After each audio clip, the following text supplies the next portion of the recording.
I'm Margaret Lundvall. I'm president of the Women's Club. I think we are all feeling anxiety and stress during this uncertain time. I'm here with Women's Club member Lynn Brooke to talk about mindfulness meditation. This is a subject I've been interested in and curious about for many years. Lynn was a co-founder and creative director of Yoga Source here in Richmond.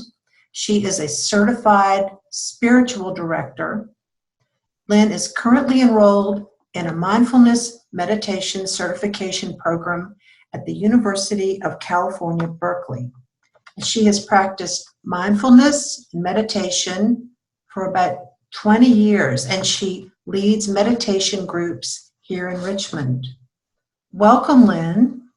Thank you for having me, Margaret. Can you share exactly what mindfulness meditation is? Sure. I wanted to start off by just agreeing with you. I think that mindfulness meditation is a great tool to use during these uncertain times because the practice of mindfulness meditation teaches us how to live in the present moment. We often are stressed and feeling anxiety and suffer because we're living in the past or living in the future, particularly right now with so much unknown. And it's not about not anticipating your needs. Of course, we need to anticipate our needs, but mindfulness meditation teaches us that ruminating and worrying and continuing to go back to the problem is nothing but causing more and more anxiety. So the practice of meditation just allows us to train our mind in a deliberate way, very similar to the way fitness trains the body in a deliberate way, so that we can wake up to our conditioned and habitual habits that create suffering and awaken in us a deeper knowing, a deeper inner wisdom that we all have access to. There are all kinds of different types of meditation. There's devotional meditation, and we see that in the Judeo-Christian world and the Hindu world and the Muslim world, maybe through prayer. Or there's concentration meditation, where you may concentrate on a mantra or stare at a candle or a mandala. But I practice and teach mindfulness meditation. And in mindfulness meditation, we're using the body, the very thing that we're most attached to help ground us and bring us to the present moment. Well, why should we practice mindfulness meditation? For freedom from suffering. Even though this practice is a secular practice that doesn't have any religious connotations, it does have its roots in Buddhist philosophy. And the Buddha was constantly preaching that we can decide how much freedom or suffering we have in our life based on how we are in relationship to what is. So we can,